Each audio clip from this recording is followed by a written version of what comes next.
شوعة تحساس خلتشن عصر شمونتنا أمتمرت مشتاو زيناتات تقرأي ستريم ميديا أنه بفلما أرست زينا كاب كتما شرندا سلاسي هزوز فتح زت اللبس أو عيتك قريبو ناي جنزب قد كم سنبرا وانتحبيرو زر حزنا يولنا جيجاو من محدار تقرأي حدوش مجلس أوتيوم كاب أمريكا ناب عدم كمولو سنوز تأقدو إثيوبياويان أب إرترا كنبرو منغس إرترا فق أدنيا كم زغنة تقليسهم بزرزر كن رأينا بانك نقد إثيوبيا حدش ممرحي أوريدلو بات ممرح مسارت نقول ما حبرسب متحساس به بلهم نلومي زيومن حدش بفتاولو تستوها لأكتيفيست زقاربة تنتانا نباخم حزنا قريبنا لنا لايك مقبارة جمرو سناي مكتتال በሻዕቢያ ወታደሮች ተማርከው ከባድ የሚባሉ 5 ዓመታትን ምርኮኛና እስረኛ ሆነው አሳልፈዋል። እነዚያን ዓመታት እነዚያን ዘመናት እንዴት ተሻገሯቸው? በምን አቅም አለፏቸው? አላቅም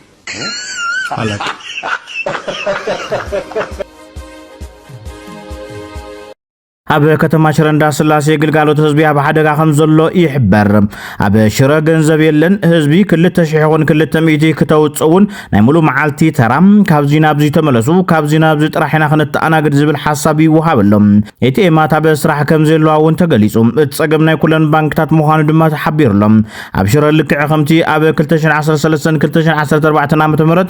أب عصوان كبان زتنور اللوكونتات 100 شحكاش نزهبكا بدق حدا شحقرشي ኦሪስ ካተቀየረ ለሆነታት ተጀሚሩ ሞላዊ ተገሊጽ ዘሎም እቶም ባንክታት ዝቀርበሎም ሕቶ ድማ ገንዘብ ኣይመጸናን ዝብል መልሲ ከም ዝሃብዮም ዝግለጽ ዘሎም እዚ መሪሕነት ትግራይ ንምንታይ ምግለጽ ዘይህበሉ ዝብል ሕቶ ብዙሓት ኮይነሎም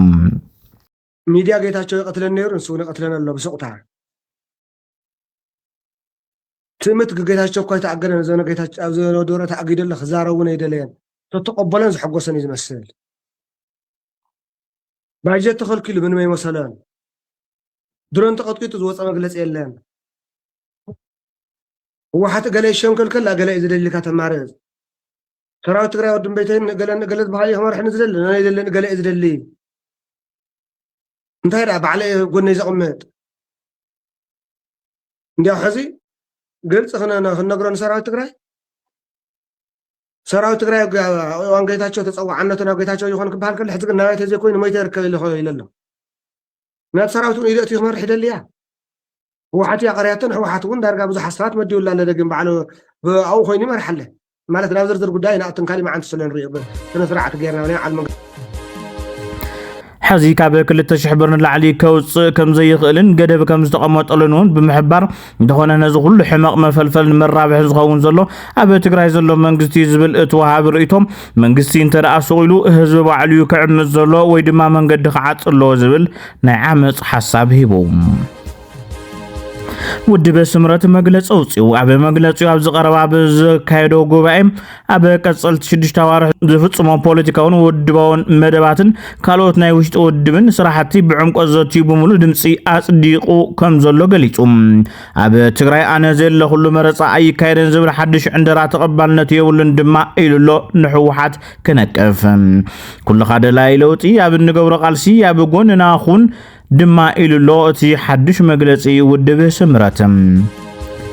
أبو حموش توارح بحدقة ترافيك هوت 17 حليفو إلو قوزر دحننتن ترافيك زوبا مبرع تقرأين كابتم زحالفو حموش توارح بمخنيات حدقة ترافيك هوت 17 كب زحالفو قوزر دحننت ترافيك زوبا مبرع تقرأين فليتو أبو زوبا متحبابر ترافيك دحننتن قوزرن إنسبكتر حيرم قبر أنانيام أبو عصرت شمون تورداتات أبوش حموش توارح 17 موت إسرائيل شعتن ما كبير أكل مقدار حدا قليل أكل مقدارين 16 عنوة نبرة كم زجات ما حبيرهم هذا سمعنا روعة النوجنات قدرات كم زوجتهن هذا النبرة بس حدا بجنزب أنت تمن دماء لعلي 16 مليون بر كم زغنا إيجمت لهم 18 حمشتمت سمعنا سلسلة تشكركرتي دم بمتحلف ممهر سقومتي كم استوصل لنا ونقليهم جيزاو من محدار تقرأي بحلفة فلاماي مراحي هاجر جيبوتي علي عرفة برهان ملكيتو مجلس حزن وصيوم حزبن جيزاو من محدار تقرأي بحلفة أبو نصانتن فلاماي ناي جيبوتي مراحن زغنة علي عرفة برهان استسمع حزن ناقلصم حزبن منقسن جيبوتي كمون ملا بيتسمون صنعاتي من إللهم ካብ ኣሜሪካ ክወፁ ዝተገደዱ ኢትዮጵያውያን ኣብ ኤርትራ ክነብሩ መንግስቲ ኤርትራ ፈቃደኛ ከም ዝኾነ ሓቢሩ ኣሜሪካ ብዝኾነ ልዕሊ 2 ዓመት ናብታ ሃገር ዝኣቱ ጊዜያዊ ዕቁባ ዝተዋሃቦም ዜጋታት ናብ ዓዶም ይመለሱ ዝብል መምርሒ ምውፁ ዝፍለጥ ኮይኑ ነዚ ድማ መንግስቲ ኤርትራ ክንቅበለኩም ኢና ዝብል መልሲ ሂብዎም ከም ዘሎ ገሊጾም የኤርትራ ሚዲያዎች በዚህ በአማራ በተለይ አማራ ተወላጅ ሆነው የቴምፖራሪ ፕሮቴክሽን ስታተስ ላይ ያሉ ወደ ሀገር ቤት የመመለስ ችግር የሚገጥማቸው ልሂቃን ካሉ የኤርትራ መንግስት ፈቃደኛ እንደሆነ የአማራ ተወላጆች በተለይ በዚህ አይነት ስታተስ ላይ ያሉ በተለያየ ሀገር ላይ የሚገኙ ለህይወታቸው አደጋ ላይ የወደቁ መምጣት ኤኒ ታይም መምጣት እንደሚችሉ የተናገረበት የገለጸበት ነው። እንደዚህ አይነት ነገር ያጋጠማቸው ወገኖቻችን ቢኖሩ ዋስትና ለአማራው የሚሰጥበት ሁኔታ አለው የሚል ነገር ሳነሳላቸው ከከፍተኛ የመንግስት ባለስልጣን ጭምር እንዳረጋገጠ ፍቃደኛው እንደተሆነም ይሄም የኤርትራ መንግስት በደስታ የሚቀበለው ጉዳይ እንደሆነ ነው እንደውም ያረጋገጠልኝ እና እንኳን ለአማራ ነው እንደውም የተባለው እንኳን ለአማራ ለዛ ለደጉ ህዝብ ቀርቶ ለስንቱ ሆነን እንዴ ነው የተባለው። ባንክ ልማዓት ኢትዮጵያ ንትግራዋይ ዶክተር ኢሳያስ ካሳ ሓድሽ ፕሬዝደንት ገይሩ ሸይሙ ዶክተር ኢሳያስ ካሳ ንነበር ፕሬዝደንት ዶክተር እምበቤት መለሰ በምትካዩ ነቲ ሓላፍነት ተረኪቡ እቲ ባንኪ ንዋና ፈጻሚ ስራሕ ኢንቨስትመንት ሆልዲንግ ኢትዮጵያ ዶክተር ብሩክ ታዬ ሓድሽ አካቢ ቦርድ ገይሩ ሓሪሎም እዚ ከምዚ እናሃሎ ባንክ ንግዲ ኢትዮጵያ ሓድሽ መምርሒ ወሪድሎ በቲ መምርሒ መሰረት ኣብ ኩሉ ባንኪ ክትግልገል ፋይዳ መታወቂያ ግድን ምዃኑ ገሊጾም ብምዃኑን ማሕበረሰብ ናብ ጥቁ ኣብ ዘሎ ባንኪ ብምኻድ ፋይዳ መታወቂያ ከውፅእ ኣተሓሳሲቡሎም መምህር ገብረ ኺዳን ደስታ ቅድሚ 4 ዓመት ከም ዝዕለ 7 ታሕሳስ 2014 ካብ ዝዓለም ብሞት ተፈልዮም መምህር ገብረ ኺዳን ኣብ ሙሉእ ዕድመኦም ዝሰርሕዎ ስራሕ ወለዶታት ዝቀባበልዎም ዝመሃርሉን ብቐጻሊ ዘማዕብልዎን እዩ ምንቲ እዚ ድማ ዝኽርዞም ኣቦ ጽባሕ 8 ታሕሳስ 2018 ካብ ሰዓት 10 ኣጋግዘ ጀሚሩ ኣብ መቐለ ኢስት ኣፍሪካ ጋርደን ጥቃ ሆቴል ሚላኖ ክሰላሰል እዩ ተባሂሉሎም ኣብዚ መድረኽ ዝኽሪ ተረኸቡ ምዞም ብሄርተኛ ኣቦ ዝተኣሳሰር ዛንታታት ኩማካፍሉ TBS ሚዲያ ዘቕረቦ ሓበሬታ እዩ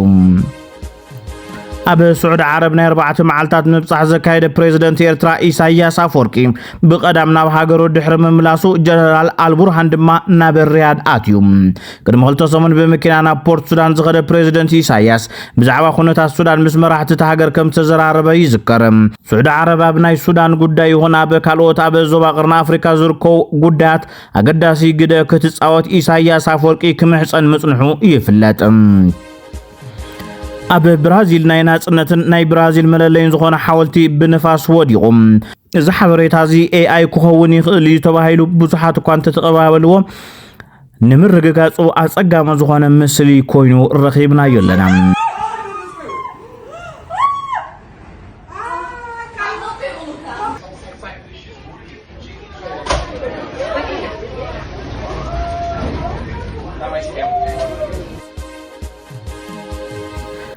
ኣብ መወዳእታ ድማ ፈታው ለውጢ ዝተባሃለ ነጣፊ ማሕበራዊ ሚድያ ዘቕረቦ ትንታነ ናባኹም መቅሪብና ክንሰናበት ይኹን እምበር ፈታው ለውጢ ዘቕረቦ ሓሳብ ናይ ባዕሉ ናይ ግሉ ቁዋም ምዃኑ ገሊጽና ንሚድያና ዝገልጽ ሓሳብን ቁዋምን ከም ዘይኮነ ድማ ኣቐድምና ክንገልጽ ንደሊ ጽምዶን ዘይሳነዩ መርግጽታት ተጋሩን ምኽንያቶምን ዝብል እቲ ብፈታው ለውጢ ዝተጻሓፈ ጽሑፍ ጽምዶ ዝብል ዋና መበገሲኡ ካብ ኤርትራ እዩ ነዚ ሓሳብ ዘበገሰት ዋላ እኳ ኣስመራ እንትኾነት በይና ክትዓዮ ስለ ዘይትኽእል ግን ምእንቲ ነፍሲ ሃይላ ናብ መቐለ ልኢኻቶም ሕዚ ድማ ናብ ካልኦት እውን ኣሰጋጊራቶላ ኣብ ትግራይ ጽምዶ ብዝተፈላለየ ዓይኒ ይዝረአ ገሊኡ ይቃወሞ ገሊኡ ይድግፎ ገሊኡ ከም ዘይውራይ ይርኦ ኮታስ ዝተፈላለዩ ቆማማት ኣለዉ ነዚ ድማ ነናይ ባዕሎም ምኽንያት ኣለዎም ጽምዶ ብዓይኒ ተጋሩ ምኽንያቶምን ዝተወሰነ ክንርእሞ ጽምዶ ይጠቅም ዶ ይጎድእ ዝብል ሓቢርና ክንሪኦ ይብል እቲ ጽሑፍ ንጽምዶ ዝድግፉ መብዛሕትኦም ንሕወሓት ንግደፍን ልዑል ድጋፍ ዘውን ናይ ክልቲኦም ደገፍትን እዮም ኮይኑ ግን ካብ ናይ ክልቲኦም ደንቦ ወጻውን ኣብ መንጎ ኤርትራን ትግራይን ሰላም ክህሉን ናይ ክልቲኦም ህዝብታት ርክብ ክሕደስን ክጠናኸርን ኣካብ ምድላይ ዝተልዓሉ ብቕኑዕ ተበግሶ ዝድግፉ ኣለዉ እዮም ስለዚ ክልተ ዓይነት ደገፍቲ ጽምዶ ኣለዉ ማለት እዩ ካልኣይ ጽምዶ ዝቃወሙ ኣብዚ እዋን ክልተ ዓይነታት ተቃውሞት እዮም ዘለዉ እቶም ኣምሪሮም ዝቃወሙ መብዛሕትኦም ደገፍቲ ስምረትን ዕጡቃት ስምረትን ደገፍቲ ብልጽግናን ካልኦትን እዮም እዚኦም ንሕወሓት ካብ ዘለዎም ጽላኣት ዝብገስ እዩ ተቃውሞኦም ሕወሓት ዝኣተወ ኩሉ ናይ ምቋም ልምዲ ዘለዎ መንበር ንጽምዶ ብምኽንያት ተንቲኖም ዝቃወሙ ይኮኑን እቶም ካልኦት ዝቃወሙ ተጋሩ ግን ብቕኑዕ ልቢ ብምኽንያት ንቐጻሊ ብምሕሳብ ብናይ መራሕቲ ኤርትራ ባህሪ ተደሪኾም ምስ ኤርትራ ዝግበር ጽምዶ ብምኽንያት ዝቃወሙ እዮም እዚኣቶም ካብ ቅኑዕ ልቦና ዝተበገሰን ምኽንያታውን ተቃውሞን እዮም ዘልዕልዎም ምኽንያታዊ ተቃውሞታት እውን ቅቡልነት ዘለዎም ይመስሉ ኢሉሎ እቲ ጸሓፊ ሳልሳይ ኣጀንዳ ናይኮነን ዝብሉ ካልኦት ድማ ጽምዶ ኣጀንዳ ናይኮነን ኢሎም ከም ዜናቶም ዝሪእዎ ተጋሩ ኣለዉ ብዛዕባ ጽምዶ ክድግፉን ክቃወሙን ኣይትሪኦም እናትና ኣጀንዳ ኣይኮነን ኢሎም ዝኣምኑ እዮም ራብዓይ ንጽረት ተሃልይዎ ክድግፉ ዝኽእሉ እዮም እዚኣቶም ድማ ናይ ክልቲኦም ህዝብታት ርክብ ዝደልይዎ ሰላም ክኾነ ዝደልዩ ግን ድማ ናይ ክልቲኦም ኣካላት ርክብ ንጽረት ስለ ዘይብሉ ከም ስጋት ዝሪእዎ እዮም ኢሳያስ አፈወርቂ ቅድሚ ሕዚ ብዝነበሮም ምግልባት ቀዋም መሰረት ገይሮም ኣብ ዝኾነ እዋን ክኽሕደና ይኽእል ኢሎም ይኣምኑ ኣብ ጽምዶ እንታይ ትህብ እንታይ ከተቀበል ዝብል ግልጽ ብዘይምዃኑ ዘላቕነት ዘይብሉ ጊዜያዊ ክኾን ይኽእል እዩ ዝተማእኸለ ይኮነን ኢሎም ዝኣምኑን ዝሓስቡን ሰባት ንጽምዶ ክድግፎውን ክቃወሞውን ኣይረኣዩን ምናልባሽ ንጽረትን ዝተማእኸለን ኮይኑ ረብሓ ትግራይ ዘረጋግጽ እንተኾይኑ ግን ክድግፍዎ ይኽእሉ እዮም ረብሓታትን ጉድኣታትን ጽምዶ ከም ናይ ጉድቀት መንገድን ናይ ጥፍኣትን ጌርካ ምሳል ልክዕ ይኮነን ብተመሳሳሊ ድማ ጽምዶ ከም ሓደ ብሕታው ናይ መዋጾ መንገድን ናይ ሰላም ጥራሕ ጌርካ ምሕሳብውን ኣየዋጽን ጽምዶ ናይ ዓርሱ ዝኽኣለ ረብሓን ጉድኣትን ኣለዎ ዝተወሰኑ ንዓይ ዝተርኣዩኑ ነገራት ክገልጽ ይብል ፈታው ለውጢ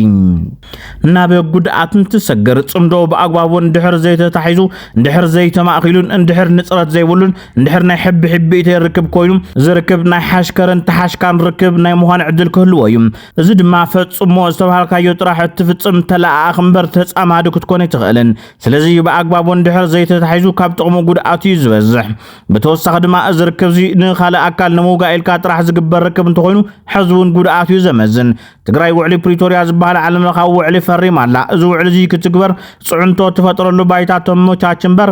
ዝኾነ ኣካል ተጻሚድካ ናብ ውግእ ክትኣቱ ኣይግባእን ናይ መወዳእታ ኣማራፂ እንተዘይኮይኑ እዚ መማረፂ ኮይኑ ክቐርበ ይኽእልን ጽምዶ ነዚ መሰረት ዝገበረ ርክብ እንተኾይኑ ጉድኣቱ ይበዝሕ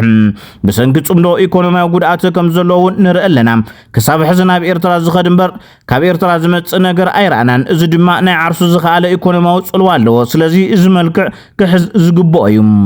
ካልኣይ ረብሑኡ ድማ ጽምዶ ከምቶም ሓደ ናይ ጥፍኣት መንገዲ ኢሎም ዓይኖም ዓሚቶም ብኣግባቡ ተታሒዙ ዝብል ይሰመረለይ ክብል ይገልጽ ጽምዶ ኣብ ልዕሊ ስርዓት ብልጽግና ኦሮሞ ጽዑንቶን ምሕዳር እውን ሓደ ዓርሱ ዝኽኣለ ረብሓ እዩ ትግራይ ብስርዓት ብልጽግና ኦሮሞ ቁሉዕ ወራር ተኸፊቱላ ድማ ከምቲ ናይ ቅድሚ ሕዚ ዝነበረ ብጸላእቲ ተኸቢባ ዘይክትውቃዕ ትኽእል እያ እንተወሓደ ጸላእቲ ትቕንስ ኢሳያስ ተዘይጠሊሙውን ክባን ዕፅዋን ከየጋጥማ ይኽእል እዩ ኣብ መወዳእታ ድማ ውልቃዊ ድምዳመ ኢሉ ዝጸሓፎ ጽምዶ ብምኽንያት ክንነቕፎን ብምኽንያት ክንድግፎን ከምኡውን ብምኽንያት ኣጀንዳ ናይኮነን ክንብሎ ዝግባእ እምበር ብኣልማሚት ዓይንኻ ዕሚትካ ክድግፎን ዓይንኻ ዕሚትካ ትቃወምን ልክዕ ኣይኮነን ይብል ፈታው ለውጢ ዝተባሃለ ጸሓፊ ዘቕረቦ ሓተታ ነይሩ